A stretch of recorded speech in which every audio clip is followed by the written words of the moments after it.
दरमहा किमान 24,000 रुपये वेतन मिळावं आणि सामाजिक सुरक्षा प्रदान करण्यात यावी या प्रमुख मागण्यांसाठी देशभरातील वाहतूक कर्मचारी आजपासून 2 दिवसांच्या देशव्यापी संपावर जात आहेत। या संपात बँक, विमा, गोदी तसंच खासगी कंपन्यांचे कर्मचारीही सहभागी होणार आहेत।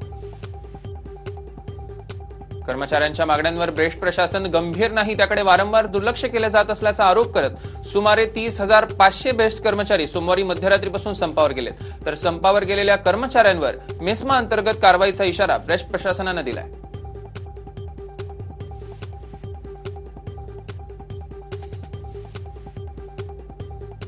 आर्थिकदृष्ट्या मागास सवर्णांना 10% आरक्षण देण्याचा महत्त्वपूर्ण निर्णय केंद्र सरकारने घेतलाय। आज पार पडलेल्या मंत्रिमंडळाच्या बैठकीत 10% आरक्षणाच्या प्रस्तावाला मंजुरी देण्यात आली। आर्थिकदृष्ट्या मागास सवर्णांना हे आरक्षण शिक्षण आणि नोकऱ्यांमध्ये देण्यात येणार आहे। आरक्षणाबाबत मंत्रिमंडळ बैठकीत घेण्यात आलेल्या निर्णयाची तपशीलवार माहिती आज संसदेत मांडण्यात येणार आहे। या निर्णयाच्या अंमलबजावणीसाठी केंद्र सरकारला घटना दुरुस्ती करावी लागणार आहे। यासाठी मोदी सरकारला संसदेत सर्व राजकीय पक्षाच्या पाठिंब्याची आवश्यकता भासणार आहे। मित्रपक्षांपैकी रामदास आठवलेंच्या रिपब्लिकन पार्टीनं आणि शिवसेनेनं या निर्णयाचं स्वागत केलंय। मोदी सरकारचा हा क्रांतिकारक निर्णय असल्याचं आठवलेंनी म्हटलंय।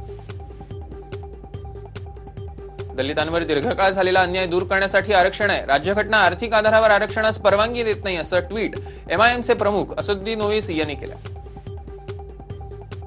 राहुल गांधी हे देशाची दिशाभूल करत असून आपण आपल्या वक्तव्यावर ठाम असल्याचं निर्मला सीतारामन यांनी म्हटलंय।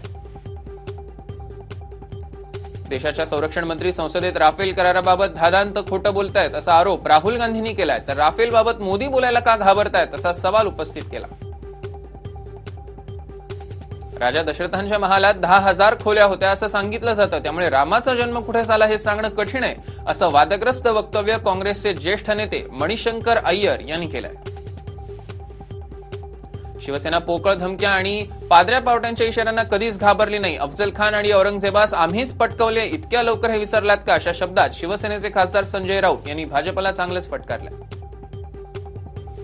शिवसेना 1 वर्षापासूनच स्वबळाचा नारा देत असून आम्हाला निवडणुकीत काहीच फरक पडणार नाही असं मत शिवसेनेचे खासदार अरविंद सावंत यांनी व्यक्त केलं।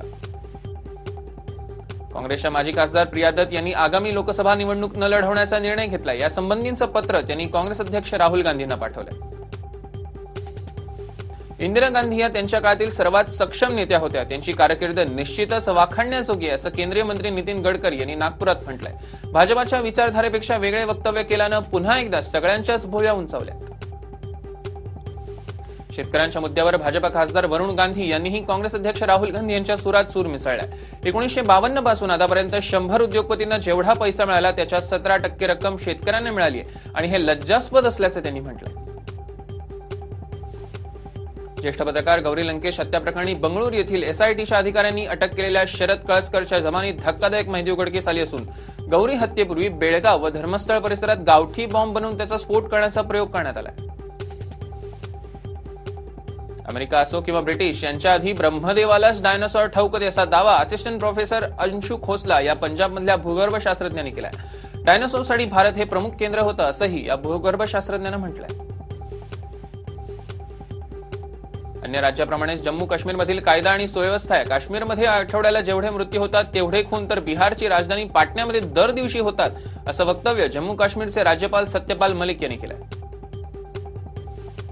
कला, क्रीडा तसंच इतर क्षेत्रात रस असलेल्या मुलांच्या दृष्टीने येत्या 10 जानेवारीपासून राज्यात ओपन एसएससी बोर्डाची सुरुवात होणार आहे। शिक्षण मंत्री विनोद तावडे यांनी या संदर्भात घोषणा केली आहे।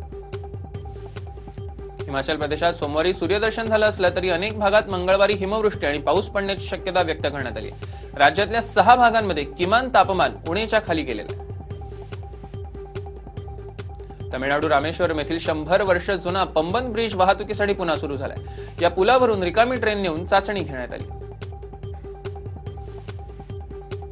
केंद्रीय सांख्यिकी कार्यालयानं 2018-19 या आर्थिक वर्षातील जीडीपीच्या अंदाजपत्रकाची आकडेवारी जाहीर केली आहे। देशाचा जीडीपी 2018-19 मध्ये 7.2% जाईल असा अंदाज वर्तवला आहे।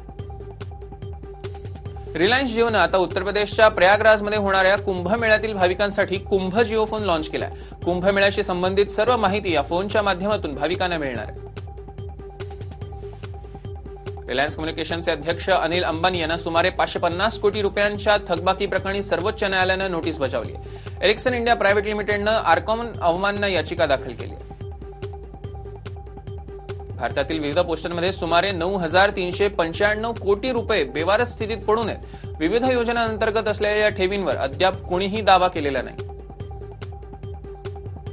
पीपीएफ प्रमाणेच एनपीएस म्हणजेच न्यू पेन्शन स्कीम नव्या आर्थिक वर्षात पूर्णपणे करमुक्त होणार आहे. निवृत्तीनंतर मिळणाऱ्या 60% 20%वर कर भरावा लागत होता.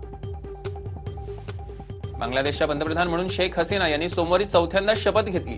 बंगभवन येथे झालेल्या समारंभात अध्यक्ष मोहम्मद अब्दुल हमीद यांनी 71व्या वर्षी हसीना यांना पदाची शपथ दिली. सलग 3 वेळा पंतप्रधान पदावर राहण्याचा विक्रम त्यांनी केलाय. भारत आणि पाकिस्तानमधील अत्यंत संवेदनशील विषय असलेल्या काश्मीर प्रश्नावरून नॉर्वेच्या पंतप्रधान इर्ना सोलबर्ग यांनी मोठं विधान केलंय. जर या दोन्ही देशांची संमती असेल तर काश्मीर प्रश्नी आम्ही मध्यस्थाची भूमिका निभावू शकतो असंही त्यांनी म्हटलंय. 6 महिन्यात वजन घटवा नाहीतर नोकरी सोडण्याची नोटीस पाकिस्तान इंटरनॅशनल एअरलाइन्सनं आपल्या कर्मचाऱ्यांना दिली. 1800 वैमानिकांना ही नोटीस देण्यात आली. पाकिस्तानने गुलाबजामला आपले राष्ट्रीय मिष्टान्न म्हणून नुकतंच घोषित केले. असंख्य लोकांनी दिलेल्या पसंतीनंतर हा पदार्थ राष्ट्रीय मिष्टान्न म्हणून घोषित करण्यात आलेला आहे. सुरत येथे टेम्पो गाडी महिलेच्या अंगावरून जाऊनही महिला वाचली. टेम्पो रिव्हर्स घेत असताना हा प्रकार घडलाय. ही सर्व अपघाताची घटना सीसीटीव्ही मध्ये कैद झाली आहे. संगीत खुर्ची म्हणजे सगळ्यांचाच आवडता खेळ. अशीच एके ठिकाणी लहान मुलांच्या संगीत खुर्चीची स्पर्धा रंगली आणि चांगलीच धमाल उडाली.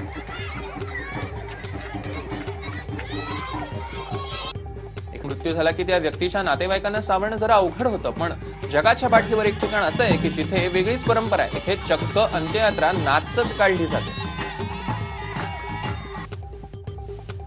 बुलेटिनमध्ये वेळ झाली एका छोट्याशा विश्रांतीची. कुठेही जाऊ नका. पाहत रहा TV9 मराठी.